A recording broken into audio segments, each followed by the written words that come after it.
Hari pertama babak 32 besar Thailand Open 2024 telah selesai dengan gemilang, menyaksikan 4 wakil Indonesia meraih kemenangan yang mengesankan. Turnamen ini berlangsung di Nimibutr, Bangkok, Thailand, dan pada hari pertama tersebut, Indonesia menurunkan 4 wakil ganda campuran yang siap menunjukkan kekuatan mereka di kancah internasional. Pertandingan pertama yang menarik perhatian adalah pasangan Rehan Naufal Kusarjanto dan Lisa Ayu Kusumawati. Mereka berhadapan dengan pasangan kuat dari Korea Selatan, Wang Chen dan Shin Sung Chen. Pertarungan berlangsung sengit, dengan kedua tim saling beradu strategi dan kecepatan. Namun, Rehan dan Lisa menunjukkan ketahanan yang luar biasa dan akhirnya memenangkan pertandingan dengan skor rubber game yang menegangkan, 21-17, 17-21, dan 21-12. Kemenangan ini tidak hanya menunjukkan keterampilan mereka, tetapi juga semangat juang yang tinggi. Seiring dengan kemenangan Rehan dan Lisa, pasangan Adnan Maulana dan Nita Volina Marwah tampil dominan di pertandingan mereka.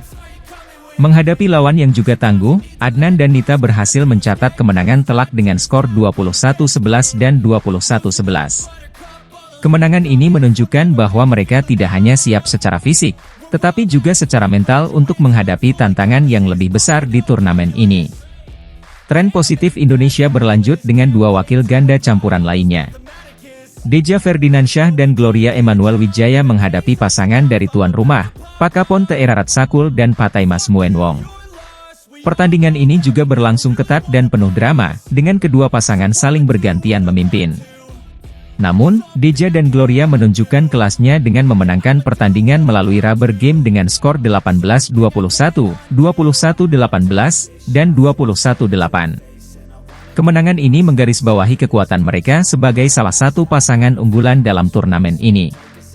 Kemenangan terakhir yang melengkapi keberhasilan tim Indonesia di hari pertama datang dari pasangan Rinov Rivaldi dan Pita Haningtyas Mentari.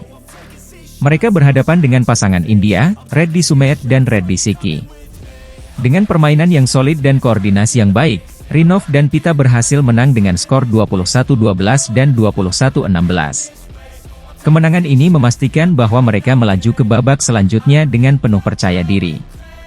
Dengan demikian, Indonesia berhasil menempatkan 4 wakilnya ke babak 16 besar Thailand Open 2024 melalui sektor ganda campuran. Kemenangan-kemenangan ini tidak hanya membanggakan bagi tim Indonesia, tetapi juga memberikan semangat dan motivasi bagi seluruh pemain untuk terus berjuang dan memberikan yang terbaik di setiap pertandingan. Keberhasilan di hari pertama ini menjadi modal berharga bagi tim Indonesia. Mereka telah menunjukkan bahwa dengan persiapan yang matang, kerja keras, dan semangat juang yang tinggi, mereka mampu bersaing dengan tim-tim terbaik dari seluruh dunia. Harapan besar kini berada di pundak para pemain untuk terus melanjutkan performa gemilang ini hingga babak-babak selanjutnya. Seluruh penggemar bulu tangkis di Indonesia tentu berharap agar tren positif ini dapat berlanjut. Dengan dukungan penuh dari seluruh lapisan masyarakat, semoga tim Indonesia bisa meraih hasil terbaik di Thailand Open 2024 dan mengharumkan nama bangsa di kancah internasional. Mari kita dukung terus perjuangan mereka dan saksikan aksi-aksi mengagumkan dari para pejuang bulu tangkis Indonesia di turnamen ini. Keberhasilan yang diraih pada hari pertama ini juga menjadi inspirasi bagi para pemain muda dan calon atlet bulu tangkis di Indonesia. Melihat para senior mereka berhasil di panggung internasional, tentunya memberikan dorongan semangat dan motivasi tambahan bagi generasi berikutnya. Program pembinaan yang intensif dan dukungan dari berbagai pihak akan semakin memperkuat fondasi bulu tangkis Indonesia di masa depan. BWF baru saja mengumumkan perubahan penting pada sistem tinjau instan atau Instant Review System, IRS, dalam bulu tangkis. Keputusan tentang challenge kini tidak hanya menjadi hak umpire alias wasit lapangan. Walaupun IRS telah membantu pertandingan bulu tangkis menjadi lebih adil tanpa bias dari hakim garis atau perangkat lapangan lain, IRS tidak terlepas dari kesalahan. Beberapa pebulu tangkis telah mengeluhkan ketika IRS gagal menunjukkan posisi jatuhnya kok yang sebenarnya. Salah satu kasus terkenal terjadi pada semifinal ganda putra antara Marcus Fernaldi Gideon, Kevin Sanjaya Sukamulyo, Indonesia, dan Ong Yusin Theo Malaysia, di Indonesia Masters 2021.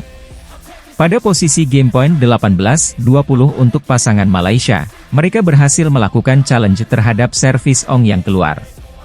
Video rekaman dari teknologi yang dikenal sebagai Hawkeye menunjukkan setengah bagian kok jatuh tepat di garis servis pendek, membuat Ong Teo memenangkan game pertama.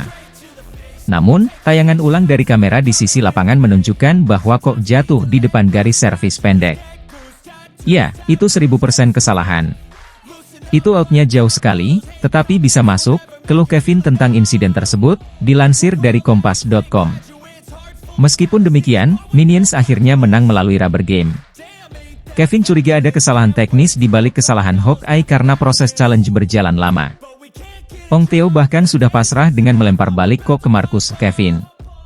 Itu ada yang error dan mereka, BWF, sepertinya ngasal. Itu 1000% out. Mereka, Ong Teo, saja mengakui, sambung Kevin. Yang pasti kami kehilangan poin yang sangat penting pada poin-poin krusial. Tidak tahu, BWF harus perbaiki itu semua. Hampir 3 tahun setelah kejadian kontroversial tersebut, BWF akhirnya melakukan perubahan pada protokol terkait IRS. Regulasi baru ini mengatur bahwa tidak hanya umpire atau wasit lapangan yang berhak untuk mengambil inisiatif jika ada kekeliruan atau inkonsistensi dengan IRS. Sebelumnya, wasit lapangan harus memberitahu referee atau wasit turnamen jika ada kesalahan yang teramati untuk meminta langkah yang harus diambil. Artinya, jika wasit turnamen tidak menyadari adanya kekeliruan yang terjadi, pemain hanya bisa pasrah menerima keputusan meskipun tidak adil. Sekarang, wasit turnamen tidak perlu menunggu kesadaran wasit lapangan akan adanya kesalahan dalam IRS dan secara langsung bisa memberi arahan. Perubahan ini telah dibahas dalam rapat umum tahunan BWF di Chengdu, China, pada 27 April 2024 dan disepakati oleh Dewan BWF pada keesokan harinya. Keputusan seorang ofisial bersifat final atas semua poin fakta yang menjadi tanggung jawab ofisial tersebut kecuali jika IRS sedang beroperasi.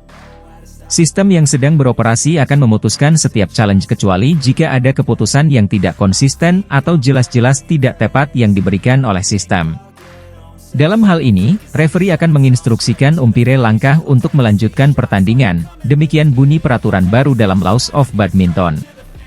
Keputusan BWF ini tidak serta-merta menghilangkan perdebatan tentang teknologi bantuan bagi wasit dalam pertandingan. Faktanya, IRS hanya mencakup keputusan terkait garis lapangan, yang dirasa tidak cukup karena masih ada potensi kontroversi dalam kasus pelanggaran lain seperti net fault atau apakah kok telah menyentuh lantai sebelum dipukul. Dengan perubahan ini, diharapkan keadilan dalam pertandingan bulu tangkis dapat semakin terjaga. Namun, tantangan untuk memastikan semua teknologi dan protokol bekerja dengan sempurna tetap ada. Pemain, ofisial, dan penonton semuanya berharap bahwa setiap keputusan yang diambil di lapangan mencerminkan kenyataan yang sebenarnya, menghindari kesalahan yang bisa mengubah jalannya pertandingan.